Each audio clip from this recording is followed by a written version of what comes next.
just a little bit of understanding of latex and how to use it is to mix color into it, you can basically use acrylic latex paint. These are craft paints I bought at a hobby shop.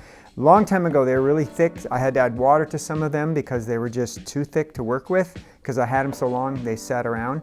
I put a little bit in a little cup here, and then I added a drop, literally a drop of one of these colors, and this is what I got. Flesh tone, made a decent flesh tone, not a lot of reds in it. I add a little bit of red to this one with flesh tone, so I got a nice color of flesh.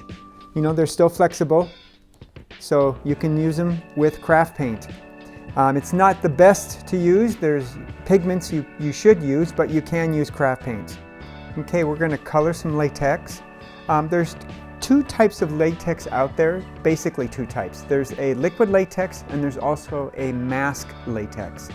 Mask latex are a lot thicker.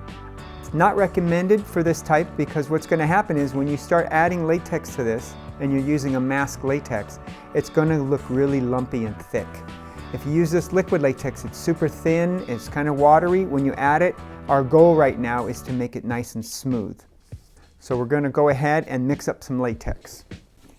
I'm going to start off with just a little bit because it's just enough to make a pair of ears. First of all, you want to add your color. Mix it really well if you haven't already. And I'm going to put just one drop. That's it. Also, I think this color is just a little too stark. It doesn't have a lot of red in it. So I'm using this deep tomato red. You can use just about any kind of red. I just thought it was a nice color for me, and it's the color I had available. And it's super duper thick. Whoa, too much. Super duper thick. So first of all, we're going to mix it in. I added 2 drops on accident. It doesn't matter because all I'm going to use is a tiny bit of this one to add to this one. So first of all, mix it in really well. The more color you add to your latex, the less elasticity it will have. So just be conscious of that when you're mixing it. And like this one here is, it doesn't look like I added a lot to it. It just still looks kind of white, but when it dries, it actually has a nice skin tone, at least for me. I'm going to take a drop of this one and add it to this one now, just like that.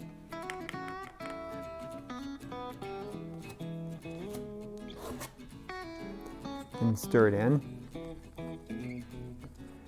And then that's going to be my color right there. It has a kind of it's very white right now, but when it dries, like I said, it will turn to a nice flesh tone, a light flesh tone.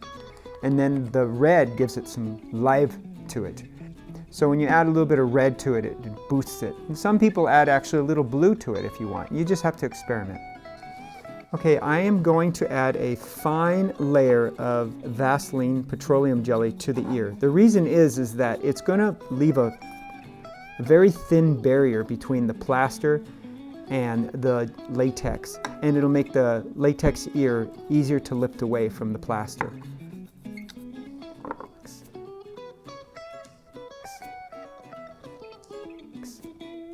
Okay, now we're ready to make an ear out of latex. This is a regular makeup sponge that I cut up into little pieces, and you're just going to go ahead and start dabbing it onto this. Just like that. And remember, we're only doing one layer first. So make sure you get it inside the crack, you know, this little crack here really well.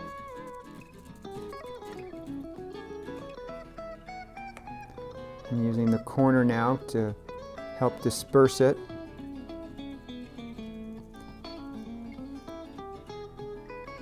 And I remembered how far down my clay went on my ear, and I'm just going to go there. I'm not going to go too much farther down. While you're stippling, if you go back over your old stipple with the sponge drying, it will lift it off of your plaster, so be super duper careful. And we're going to be doing this in layers. Right along here is where my clay ended. And my clay ended here and right along this edge here. So I'm going to do a feathered edge right here and also along the back because I want it to blend into my actor's ear. Okay?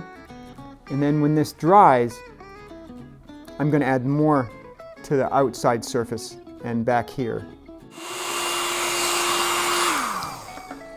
I'm going to use a new sponge now. The old one has dried latex in it. And I can see that underneath here, it still wasn't covered. So I'm going to add more latex.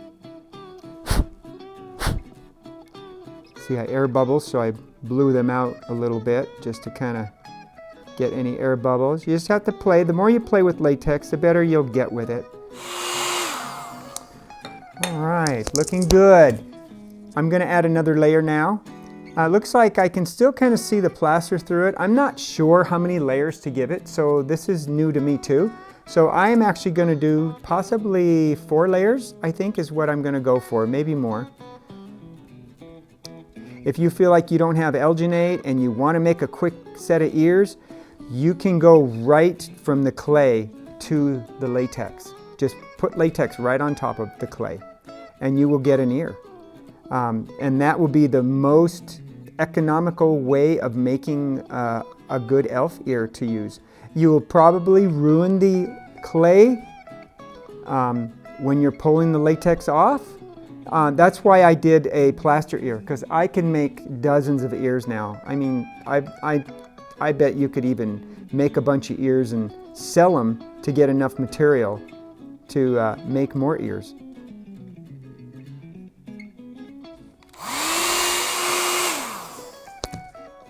Okay, I'm just looking at it going, that looks really pretty. There's a tiny little bump right there. I don't know how they got there. I think some latex got bunched up. But to me, that little bump just looks kind of like a mole or something. So I'm going to leave it because I think it's going to be just fine. Okay, my ear is pretty dry. What I forgot to do is cover these.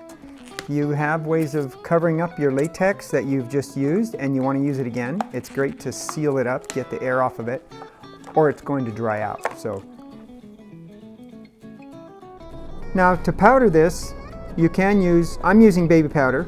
You can use talcum powder. You can use cornstarch, flour if you have to. Anything to get the stickiness off of your latex. Okay? Now I'm able to touch this. I took a popsicle stick, as you can see here, and I trimmed it down so that I can actually get underneath now the latex and slowly peel it up.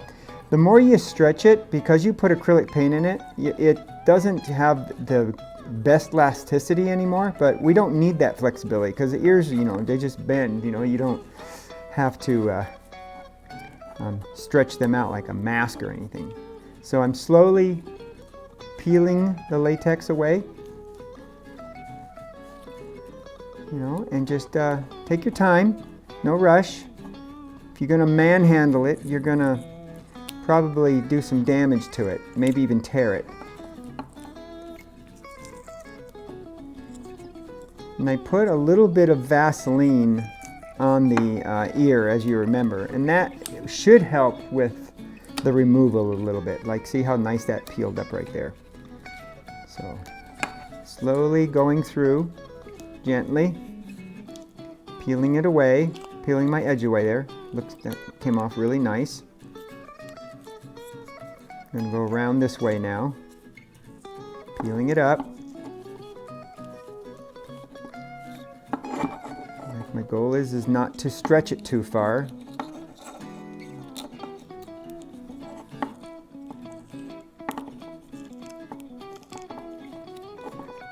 So I'm leaving a little bit of indentation there from my stick, but I just got to be super careful.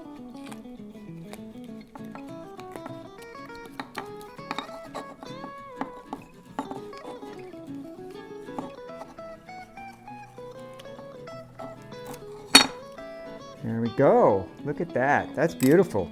I think that's going to look really nice. Okay, I'll trim all this away and then we'll be able to put it on a regular ear.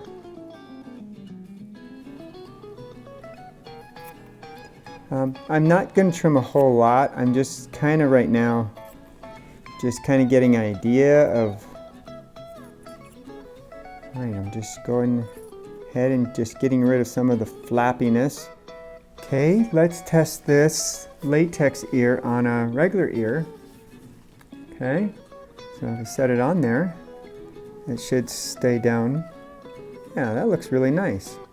Okay, that's going to work out really good. It's going to blend in really well, not like the fake ears you get at the store that's very generic and they don't have any depth to them. Just to show you a comparison, this is a silicone ear, and it sets on here like that, the silicone ear and the latex ear. You can see that the latex ear looks a little bit thicker. It's because we added to the outside. If you add to the inside, like a negative mold, what you're going to get is a nice outside, but it won't fit the ear inside because it'll be very thick inside. So just a little comparison here.